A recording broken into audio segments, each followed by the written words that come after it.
If you notice, I've already taken off the plastic cover. I've had this out once already. As soon as I touched these bulbs, a couple of them that weren't out finally popped. So use some caution and plan on probably changing all of them if you're doing this. But this is essentially what that little bulb looks like in the back. It's got a plastic housing on the back. You can see there's a little Phillips head or a flathead slot. The bulb that's in this is a 12 volt 1.2 watt. This thing is so small that if you look at the bottom, it does say 12 volt and what appears to say 12 watt. I don't even know if that's upside down because I can't see it. But it is in fact a 12 volt 1.2 watt bulb. You can go through something like Radio Shack, and hopefully they've got these in stock. You can probably find something as well at AutoZone that's comparable. This bulb will come right out of this plastic casing. It takes a little bit of doing because the bulb's been heated up and it's kind of adhered itself to the blue plastic. But then it is soldered on these little, if you can see the metal sticking off the edges that pops this thing in there. You can break those soldered connections pretty easy and find a replacement bulb that's the same wattage, same voltage. And as long as it's not too long, it will fit back in behind the gauges. But that's what I'm going to try to do today. I'll try to extend this if we can have much luck finding the bulb. But I've also found these where you can order them online. Most of them come from import dealers. It's kind of shady that GM does not supply this little bulb, but you can get it off Amazon or eBay if you know what you're looking for. And there's a website called Allied Electric, I believe, and this is a Sylvania-made bulb, and it comes already inside that little plastic casing, whichever we want to call it. And it was like 75 cents, and you're going to get shipping, which for something that's small, I hope that ain't crazy, but I don't have any idea where that company ships out of. What I'm going to do now is we'll take a quick break. I'm going to undo these screws that are down in here.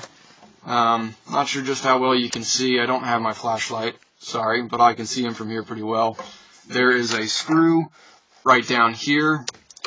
There's another right down in here.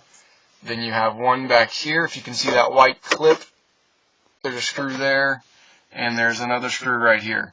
You take all four of those off pretty easy. I would recommend using a screwdriver with a magnetic tip because they will fall pretty easily, and it might be difficult to get those back out of there.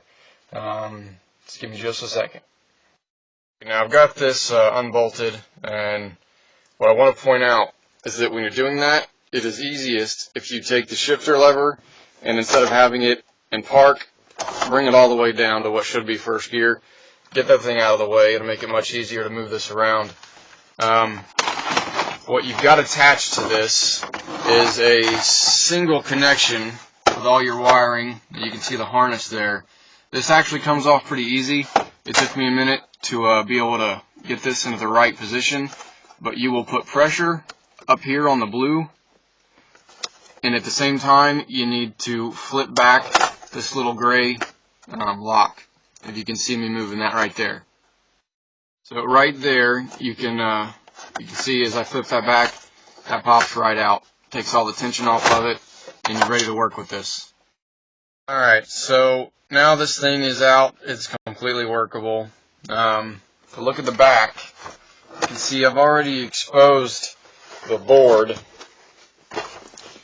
What you'll find when you pull this out is this will be on the back.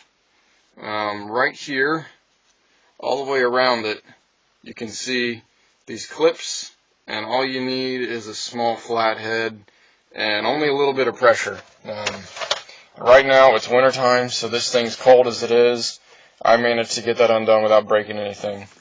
But you can see here, 1, 2, 3, 4, 5, 6. There's at least 6 bulbs that I need to replace, and probably going to do the other 5 that are still, 5, 6 that are left. Like I said, I went to switch a good one for a bad one. and by the time I pulled it out and put it in another outlet, it was bad.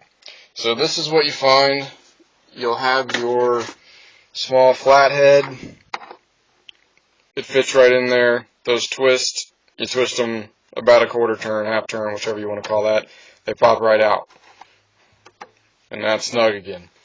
Like I showed you earlier, I've already got half of these bulbs out. You can see I broke that one last night to see how easily I could work with this. So now we've got this small cavity for a new one. The bulbs that you can replace for these ones are going to come with a copper connection, a copper wire. Misplacing the word here. Those are typically long enough that you can actually wrap them around this metal instead of having to solder it. That's really all there is to knowing about this part. Once you've got some replacement bulbs and you've reworked those, you can just pop them right back in. Wiggle this back into the dash. You're going to remember how to reattach this. It will not connect entirely until you have pushed this gray connection in place. And then that puts the tension back on the harness and you actually get your connections. So if you plug that in by hand and you're not getting anything, it's because you're going to actually have to lock it down. Now I'm going to take a quick break a second, and I'm going to pull up the website that I found where you can buy these bulbs and the housing already put together and the right voltage and wattage. Alright, here's the website that I found looking through some forums. You can see here the Osram Sylvania Incorporated. There's the actual part model number for this bulb. It is exactly what you need to fit in the gauge cluster. On this site, you can see it's 72 cents. I worked it all the way to the point that it wanted me to put in credit card information, so I couldn't get exact shipping. But you can see 12 volt, 1.2 watt. Right now, 4 available that you could order right now and ship. I've seen these on eBay for foreign cars. The exact same thing. They'll sell 10 for like $20. So find them where you can. If you can replace the bulb at Radio Shack, then that's probably your best bet. This is www.alliedelec.com and search for this part. Alright, so just real quick, we tried a couple of things today. What I found that's finally worked is using these two bulbs. This is a 14 volt right here. This is the 12 volt, which is more stock. A little brighter, obviously. Will it bother you? I'm not sure, but these are the two that I bought. And basically what I've done is take those bulbs after I pulled out the old bulb from these the fittings, and I've taken the copper wiring that is exposed and I've wrapped it around these little metal fins.